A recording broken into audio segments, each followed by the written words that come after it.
Et si la plus grande épreuve de ta transformation, ce n'était pas toi-même? Et si, après des mois de travail, de prières, de larmes, d'efforts pour devenir une femme plus apaisée, la vraie question n'était pas « comment je me transforme », mais « comment je tiens bon quand les autres me poussent à redevenir celle que j'étais ». Parce que voilà ce que personne ne dit quand on parle de croissance spirituelle. Trouver la paix, c'est dur. Mais la garder face à ceux qui ne comprennent pas ta nouvelle version, c'est encore plus dur. Tu as travaillé sur toi, tu as prié, tu as mis des limites, tu as choisi de ne plus réagir comme avant, tu as demandé à Dieu de te transformer de l'intérieur. Et il l'a fait. Et maintenant, il y a cette collègue qui continue de te provoquer comme si rien n'avait changé. Il y a ce membre de ta famille qui te teste, conscient ou pas, comme si ta tranquillité le dérangeait. Il y a cet ex ou cet ami qui réapparaît exactement au moment où tu allais mieux. Et là, ma sœur, tu sens quelque chose en toi frémir. Pas de la colère, non. Quelque chose de plus subtil. Une tentation. La tentation de redevenir celle que tu essaies de laisser derrière toi. Est-ce que tu vois ce que je veux dire? Parce que je connais ce sentiment. Je l'ai vécu. Et je sais à quel point c'est déstabilisant. Tu te bats pour être en paix avec toi-même et il suffit d'un message, d'un regard, d'un commentaire lancé sans réfléchir pour que tout vacille. Alors aujourd'hui, on va parler de ça, de la paix qui tient. Pas la paix des belles citations sur fond de coucher de soleil, la paix réelle, celle qui ne s'effondre pas au premier choc humain. Parce que dans le plan de Dieu pour toi, ma sœur, tu n'es pas appelée à être en paix seulement quand tout va bien. Tu es appelée à être un pilier. Et un pilier ne tremble pas sous le vent. Il reste debout. Et c'est exactement ce qu'on va apprendre ensemble aujourd'hui. Commençons par briser une illusion. Une illusion que beaucoup d'entre nous portent sans s'en rendre compte. Le mythe, c'est celui-ci. Si je travaille assez sur moi, les personnes difficiles vont arrêter de me déranger. Non, ce n'est pas comme ça que ça marche. Et si tu attendais que les autres changent pour être en paix, tu risques d'attendre très longtemps. Voici la réalité que Dieu m'a appris à voir. Les personnes qui testent ta paix ne sont pas tes ennemis. Elles sont tes révélateurs. Je vais te dire quelque chose que l'on dit rarement. Les gens difficiles dans ta vie fonctionnent comme un miroir. Quand quelqu'un te met hors de toi, ce n'est pas parce qu'il est trop pour toi. C'est parce qu'il touche quelque chose qui n'est pas encore guéri en toi. Attends, ne ferme pas la vidéo. Laisse-moi expliquer. Imagine que tu portes une blessure à l'épaule. Une blessure réelle, physique. Si quelqu'un passe et frôle ton épaule par accident, tu cries de douleur. Est-ce que c'est la faute de cette personne? En un sens, oui, elle a mal géré son espace. Mais la vraie question, c'est pourquoi cette épaule fait-elle encore aussi mal? C'est ça le travail intérieur. La paix n'est pas l'absence de personnes difficiles dans ta vie. La paix, c'est l'état dans lequel leur comportement ne peut plus dicter le tien. Et là est le changement de paradigme que je veux que tu fasses aujourd'hui. Cesse de demander comment je gère cette personne. Commence à demander qu'est-ce que cette situation révèle en moi et qu'est-ce que Dieu veut guérir. Ce n'est pas facile, c'est même inconfortable, mais c'est le vrai chemin. Parce qu'une femme en devenir ne perd pas son énergie à gérer les autres. Elle investit cette énergie à se comprendre elle-même. Et de là, seulement de là, elle peut répondre avec sagesse, plutôt que réagir avec blessure. Est-ce que la différence est claire? Répondre, pas réagir.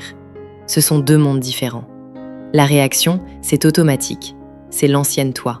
Celle qui criait, qui pleurait, qui envoyait des messages à 2h du matin et le regrettait le lendemain matin. La réponse, c'est consciente, c'est choisi, c'est la nouvelle toi, celle que Dieu est en train de construire.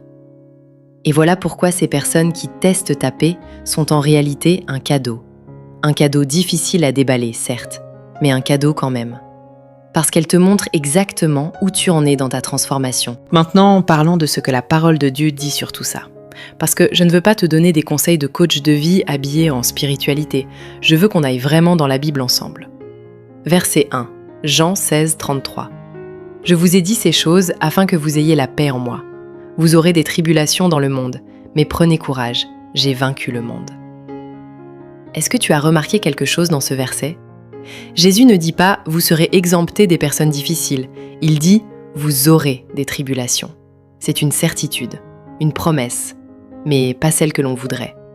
Mais écoute bien la suite, il dit « J'ai vaincu le monde ». Ce verset ne nous demande pas de fuir les conflits. Il nous rappelle que nous avons accès à une paix qui transcende les circonstances, une paix en lui, pas dans l'absence de problème, mais dans la présence de celui qui a déjà réglé le problème. Alors quand cette personne te pousse à bout demain matin, tu peux te rappeler, ce n'est pas moi qui dois vaincre ce moment, lui a déjà vaincu. Verset 2, Romains 12, 18. S'il est possible, autant que cela dépend de vous, soyez en paix avec tous les hommes. J'adore ce verset. Et sais-tu pourquoi ? À cause de ces 3 petits mots au début, s'il est possible. L'apôtre Paul, inspiré par l'Esprit Saint, reconnaît que parfois, ce n'est pas possible d'être en paix avec tout le monde.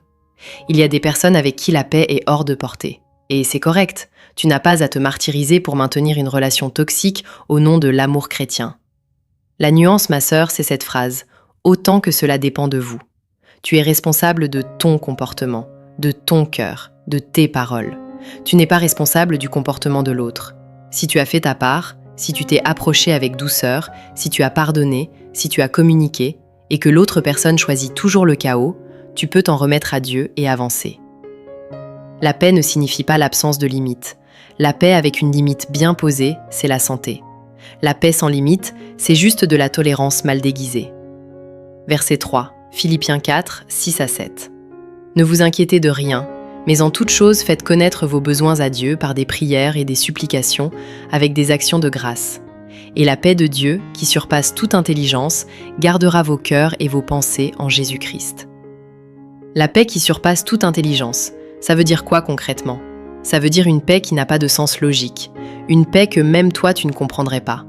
Une paix qui dit « Je ne sais pas pourquoi je suis calme face à cette situation, mais je le suis. » J'ai vécu ça. Un jour, quelqu'un m'a dit quelque chose qui aurait pu me détruire complètement. Et au lieu de réagir, comme j'aurais fait avant, j'ai senti quelque chose de doux en moi. Pas de l'indifférence, pas de la faiblesse, mais une paix qui n'était clairement pas de moi. Et j'ai su que c'était lui. Et c'est disponible pour toi aussi. La clé, c'est la prière avant la réaction, pas après. Pas le soir pour réparer les dégâts, avant, chaque matin, chaque conversation difficile. Seigneur, garde mon cœur aujourd'hui. Maintenant, j'ai besoin de te parler de quelque chose dont on ne parle presque jamais, quelque chose qui se passe dans l'ombre, loin des regards, loin des likes et des encouragements, le travail invisible. La grande illusion de notre époque, c'est que la transformation personnelle est visible et rapide. On voit des témoignages avant/après. On voit des femmes afficher leur guérison comme un badge. Et quelque part, on se dit que si on ne le voit pas ou si les autres ne le voient pas, peut-être que ça ne se passe pas vraiment. Mais la vérité, la vraie transformation se passe là où personne ne regarde. Elle se passe dans ta voiture, après une réunion de travail difficile, quand tu as eu envie de tout exploser et que tu as choisi le silence. Personne ne t'a vu faire ça, mais Dieu l'a vu. Elle se passe à 6h du matin, quand tu n'as pas envie de prier mais que tu le fais quand même. Personne ne sait, mais Dieu sait. Elle se passe dans ce message que tu as commencé à écrire, la réponse cinglante, la phrase qui allait tout déballer et que tu as effacée, sans en parler à personne, secrètement victorieuse. C'est ça la fidélité dans les petites choses dont parle Jésus dans Luc 16, 10. Celui qui est fidèle dans les petites choses l'est aussi dans les grandes. Et je l'inverse, celui qui n'est pas fidèle dans les petites ne le sera pas dans les grandes non plus. Tes petites victoires invisibles aujourd'hui sont les fondations de ta grande paix demain. Il y a une femme dans la Bible que j'aime beaucoup pour ça, Marie, la mère de Jésus. Quand l'ange lui annonce une nouvelle qui va bouleverser sa vie entière, qui va sûrement provoquer des regards, des commentaires, des jugements, qu'est-ce qu'elle fait ? Elle ne court pas partager sur les réseaux sociaux de l'époque. Elle garde ces choses dans son cœur et les méditait. Elle fait le travail invisible. Ma sœur, toutes les personnes qui testent ta paix aujourd'hui, elles ne savent pas ce que tu portes en toi. Elles ne savent pas le chemin que tu fais. Elles ne voient que ce que tu leur montres. Et si ce que tu leur montres, c'est une femme calme, stable, centrée sur Dieu, même quand elle te pousse, tu ne leur as pas juste tenu tête. Tu leur as témoigné quelque chose qu'elles cherchent peut-être sans le savoir. Mais ce niveau de maturité ne s'affiche pas. Il se construit, silencieusement. Un choix à la fois, un matin à la fois. Et les personnes qui tentent de te tester aujourd'hui ne savent pas à quoi elles ont affaire. Elles pensent te connaître encore, mais tu n'es plus la même. Et c'est magnifique. Maintenant, on va être très pratique, parce que la foi sans les outils concrets, ça donne de belles intentions et des résultats décevants. Je veux te donner des choses que tu peux appliquer dès aujourd'hui, dès ce soir, dès ta prochaine interaction difficile. Outil 1. La pause des 3 secondes. Quand quelqu'un te dit quelque chose qui te déstabilise, une pique, une manipulation, un reproche injuste, ta première réaction est presque toujours la mauvaise. Pas parce que tu es mauvaise, mais parce que ta réaction vient de la peur ou de l'orgueil blessé, pas de la sagesse. Alors voilà la règle. 3 secondes. 3 secondes avant de répondre. 3 secondes où tu dis intérieurement « Je choisis qui je veux être dans ce moment ». Ça semble ridicule comme ça, mais je te promets, ces 3 secondes peuvent changer le cours entier d'une conversation. Elles peuvent éviter une dispute, elles peuvent préserver une relation, elles peuvent te garder en paix quand tout essaie de t'en sortir. 3 secondes, c'est tout. Outil 2. Distinguer l'intention de l'impact. Beaucoup de personnes qui testent ta paix ne le font pas consciemment. Elles ne se réveillent pas le matin en se disant « Aujourd'hui, je vais chercher Marie ». Elles ont leurs propres blessures, leurs propres peurs, leurs propres schémas. Quand quelqu'un te blesse, pose-toi cette question. Est-ce que cette personne a voulu me blesser ou est-ce qu'elle agit depuis sa propre douleur ? Ce n'est pas une question pour excuser le comportement. C'est une question pour te libérer, toi. Parce que quand tu comprends que quelqu'un se noie, tu ne prends plus son agitation comme une attaque personnelle. Tu gardes ta stabilité. Et parfois, pas toujours, mais parfois, tu peux même l'aider à nager. Outil 3. Définir tes limites avec amour et clarté. Pour être honnête avec toi, les limites, c'est peut-être le sujet le plus mal compris dans les communautés chrétiennes féminines. On nous a souvent dit, implicitement ou explicitement, qu'une bonne femme, une bonne chrétienne, doit tout accepter, doit tout pardonner, doit tout absorber. Ma sœur, ce n'est pas de la sainteté, c'est de l'épuisement. Jésus lui-même avait des limites. Il s'écartait des foules pour prier. Il n'accordait pas ses perles au pourceau, ses propres mots. Il a retourné les tables dans le temple. Il a dit des vérités difficiles à des gens qui ne voulaient pas les entendre. Avoir des limites ne veut pas dire que tu n'aimes pas. Ça veut dire que tu respectes ce que Dieu a mis en toi assez pour ne pas le laisser être piétiné. Une limite saine ressemble à ça. Je t'aime et cette conversation doit se terminer maintenant. Pas « va-t'en, je ne veux plus te voir ». Il y a une grande différence. L'une protège, l'autre attaque. Et ton travail, c'est d'apprendre à protéger ta paix sans attaquer la personne en face. Outil 4. Le désengagement stratégique. Écoute ceci avec attention. Il y a des batailles que tu n'es pas censé gagner, parce qu'elles ne sont pas les tiennes. Il y a des personnes dont il faut simplement réduire la place dans ton quotidien. Pas avec drame, pas avec discours, juste doucement, stratégiquement, réduire l'exposition. On appelle ça le désengagement discret. Tu n'es pas obligé de claquer la porte pour que quelqu'un ne soit plus au centre de ta vie. Tu peux juste cesser d'ouvrir la porte aussi grand. Moins de textos, moins d'invitations, moins de partage personnel et plus d'énergie pour les personnes qui t'élèvent. Ce n'est pas de la méchanceté, c'est de la sagesse. C'est de la gestion de jardin. Tu enlèves les mauvaises herbes, pas parce qu'elles sont mauvaises dans l'absolu, mais parce qu'elles prennent la place et l'eau dont tes vraies fleurs ont besoin. Outil 5. La prière intercessive pour tes testeurs. Voici peut-être le conseil le plus difficile et le plus puissant. Prie pour eux, genuinement. Pas de façon condescendante, « Seigneur, change cette personne terrible », mais vraiment, « Seigneur, guéris ceux qui en elle me blessent. Bénissez-la là où elle souffre. » Je sais, ça semble presque impossible quand quelqu'un vient de te faire du mal. Mais voici ce que la prière pour l'autre fait. Elle te déplace. Elle te sort de la position de victime. Elle te met en position d'intercesseur. Et on ne peut pas intercéder pour quelqu'un avec haine dans le cœur. La prière pour l'ennemi, même un petit ennemi du quotidien, change ton cœur avant de changer le leur. Et c'est ça le plan de Dieu. Pas que tu gagnes le débat, pas que tu aies raison, que ton cœur soit libre. Maintenant, soyons spécifiques, parce que les personnes qui testent ta paix, c'est un grand panier, et toutes ne fonctionnent pas pareil. Alors parlons des profils les plus communs et comment les aborder avec sagesse. Profil 1, la provocatrice chronique. Tu la connais. Elle ne peut pas s'en empêcher, elle cherche la réaction. Elle dit quelque chose de légèrement offensant, observe ta réaction, puis minimise. C'était une blague. Elle est accro au drama comme d'autres sont accros à la caféine. Comment tu la gères? Tu l'affames. Pas de réaction égale pas de carburant. La provocatrice chronique a besoin de ta réaction pour exister dans ce rôle.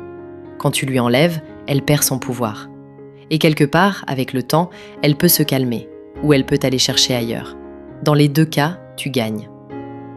Profil 2, l'ancienne version de toi. Celle-là est particulièrement délicate. C'est la personne, une amie, une sœur, parfois ta propre mère, qui n'a pas changé, qui est encore dans les mêmes schémas, et qui, sans le vouloir, te tire vers le bas parce que ta croissance la confronte à son statu quo. Elle ne cherche pas à te faire du mal, elle cherche à retrouver son confort. L'ancienne toi lui donnait une certaine sécurité. La nouvelle toi lui pose trop de questions silencieuses. Comment tu la gères? Avec douceur et distance. Tu l'aimes de loin, tu pries pour elle. Et tu assumes que ta transformation sera peut-être la graine qui plantera quelque chose en elle un jour. Mais tu ne peux pas descendre dans le trou pour garder compagnie à quelqu'un qui refuse d'en sortir. Tu peux lui tendre la main depuis le haut, pas te laisser tomber dedans. Profil 3, le testeur involontaire. C'est peut-être le plus courant. Ce n'est ni un ennemi, ni une personne malveillante. C'est juste quelqu'un de maladroit, qui dit des choses sans réfléchir, qui a des angles morts énormes, qui te blesse sans le savoir. Pour être honnête avec vous, j'ai été cette personne pour d'autres. Et vous aussi probablement. On a toutes dit quelque chose qui a blessé quelqu'un sans le réaliser. Alors avec le testeur involontaire, ta puissance est dans la compassion informée. Tu comprends que ce n'est pas personnel, même si ça fait mal. Et parfois, avec amour, tu peux lui dire « Ce que tu as dit m'a touché, je veux que tu le saches. » Pas pour l'accabler, pour lui donner la chance de grandir aussi. Profil 4, la personne en souffrance réelle. Parfois, ma sœur, la personne qui te teste est tout simplement une personne qui souffre.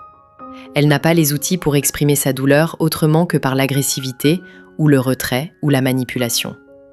Elle te fait porter ce qu'elle ne sait pas porter elle-même. Ça ne signifie pas que tu dois tout accepter. Mais ça signifie que tu peux regarder au-delà du comportement et voir l'humain derrière. Cette personne souffre. Je ne peux peut-être pas l'aider directement, mais je peux au moins ne pas ajouter à sa souffrance. C'est une posture de femme mûre, pas naïve, mûre. Maintenant, je veux te montrer 2 femmes, 2 chemins, 2 vies. La première femme réagit chaque fois qu'on la teste. Elle ne peut pas laisser passer. Chaque pique mérite une réponse. Chaque injustice mérite d'être réglée publiquement. Elle est épuisée, parce que gérer les autres est un travail à plein temps. Elle est toujours en guerre froide avec quelqu'un. Elle passe ses nuits à rejouer des conversations. Elle sacrifie sa santé mentale pour avoir raison. Et voilà ce que personne ne dit. Elle a souvent raison. Ce qu'on lui a fait est injuste, ce qu'on lui a dit est blessant. Mais elle a choisi de laisser le comportement des autres décider de son état intérieur. Et 10 ans plus tard, où est-elle? Amère, isolée, fatigante pour elle-même et pour ceux qui l'entourent. La deuxième femme a choisi autrement. Elle aussi a été testée, elle aussi a été blessée, elle aussi a eu des raisons de réagir, de se venger, de défendre son honneur. Mais elle a choisi, lentement, douloureusement, pas parfaitement, de mettre sa paix intérieure au-dessus de sa victoire extérieure.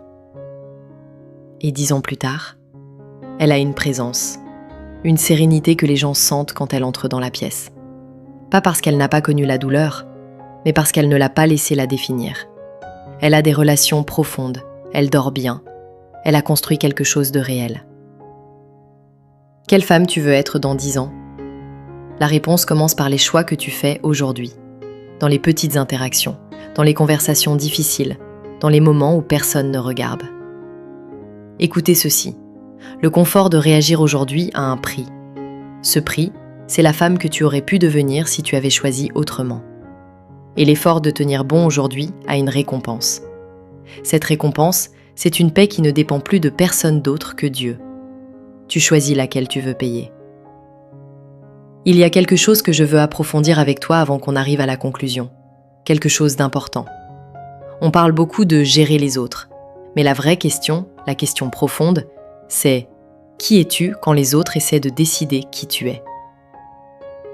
Parce que voilà ce qui se passe quand quelqu'un te teste. Il ne teste pas juste ta patience, il teste ton identité. Il dit implicitement « Tu es encore comme ça, non ? Tu es encore celle qui perd son calme, celle qui se laisse faire, celle qui répond avec blessure. » Et chaque fois que tu réagis à l'ancienne manière, tu lui donnes raison. Tu confirmes cette identité. Mais chaque fois que tu réponds différemment, avec sagesse, avec calme, avec dignité, tu écrases doucement cette étiquette. Tu dis, sans mots, « Non, ce n'est plus moi, j'ai changé, et tu vas devoir t'y adapter. » Il m'est arrivé de me retrouver dans une situation où quelqu'un semblait vouloir absolument que je reste dans la case où il m'avait mise. Il avait ses raisons. Peut-être que ma transformation le dérangeait. Peut-être qu'il avait besoin de moi désorganisée pour se sentir à sa place. Et pendant longtemps, j'ai réagi à ça avec de la culpabilité, comme si c'était de ma faute que ma croissance le perturbait. Mais Dieu m'a montré quelque chose de beau. Ta transformation n'a pas besoin de la validation des autres pour être réelle. Tu n'as pas besoin que cette personne te dise « Je vois que tu as changé » pour avoir vraiment changé. Tu n'as pas besoin de son applaudissement. Tu as besoin de sa reconnaissance aussi peu que les étoiles ont besoin d'un public pour briller. Tu n'existes pas pour convaincre qui que ce soit. Tu existes pour devenir qui Dieu a pensé. Et cette mission-là ne s'annule pas parce que quelqu'un refuse de voir. Et le plus surprenant, c'est que, souvent, ce sont les gens qui testaient le plus ta paix qui finissent par observer le changement en silence et être secrètement touchés. Pas toujours, parfois ils partent. Parfois la relation change de forme. Mais parfois, et c'est magnifique à voir, ils finissent par demander « Comment tu fais pour être aussi calme ?» Et là, ma sœur, tu leur ouvres la porte vers ce que tu as trouvé. Je veux te donner une pratique concrète à implémenter dans ta vie cette semaine. Quelque chose de simple, mais de transformateur si tu le fais avec constance. Tous les matins, avant de vérifier ton téléphone, avant de commencer ta journée, avant même de voir qui t'a envoyé quoi, prends 5 minutes pour te préparer spirituellement. Je veux prendre un moment pour être vraiment honnête avec toi. Parce que je ne veux pas que cette vidéo te laisse avec l'impression que la paix est toujours facile à tenir, ou que si tu n'y arrives pas, tu as échoué. Il y a des situations où c'est vraiment difficile, où la personne qui teste ta paix n'est pas juste une collègue agaçante, c'est quelqu'un de proche, quelqu'un que tu aimes, quelqu'un dont le comportement touche à des blessures très profondes. Et dans ces situations-là, rester en paix ne ressemble pas à un sourire serein. Ça ressemble à des larmes dans ta voiture avant d'entrer dans une maison. Ça ressemble à une nuit où tu demandes à Dieu combien de temps encore. Ça ressemble à du courage blanc, le courage qui ne se voit pas, mais qui est là. Et dans ces moments-là, je veux que tu saches, Dieu ne te demande pas la perfection. Il te demande le mouvement, même petit, même imparfait. Il ne te demande pas de ne jamais te sentir blessé. Il te demande de ne pas laisser la blessure avoir le dernier mot. Et parfois, je dois le dire, la bonne décision est de mettre une distance réelle entre toi et une personne qui est toxique pour toi. Ce n'est pas de la faiblesse, ce n'est pas un manque de foi, c'est de la sagesse. Dieu ne t'appelle pas à rester dans une situation qui te détruit, il t'appelle à la santé. Si tu traverses une situation vraiment difficile en ce moment, une relation abusive, une pression émotionnelle constante, une toxicité qui te ronge, je t'encourage à ne pas traverser ça seul. Cherche du soutien, une femme de Dieu de confiance, un professionnel si besoin, ta communauté. La foi et l'aide humaine ne sont pas des opposés, elles travaillent ensemble. Ma sœur, on a fait un long chemin ensemble aujourd'hui. On a parlé de la vérité sur les personnes qui testent ta paix, qu'elles ne sont pas tes ennemis,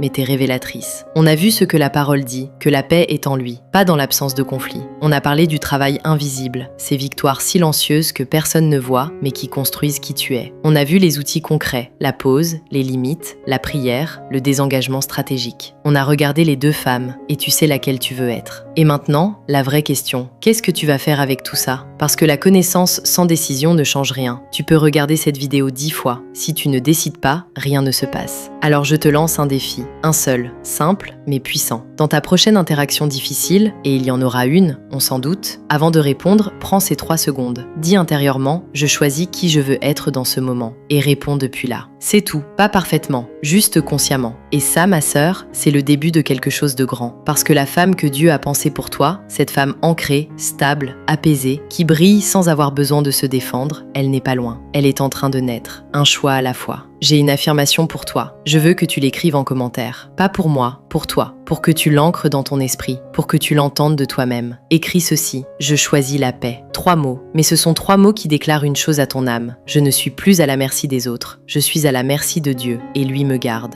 Écris-le, même si tu ne te sens pas encore là. Surtout si tu ne te sens pas encore là. Parce que parfois, on affirme ce qu'on est en train de devenir. Pas juste ce qu'on est déjà. Je choisis la paix. Si cette vidéo a touché ton cœur, ma sœur, ne la garde pas pour toi. Partage-la avec cette femme dans ta vie qui a besoin d'entendre ce message. Tu ne sais pas ce que ton geste peut changer dans sa vie aujourd'hui. Et si tu veux continuer ce chemin ensemble, les encouragements, la parole, la foi qui grandit, abonne-toi. On se retrouve ici chaque jour pour devenir, pas à pas, la femme que Dieu a pensée pour nous.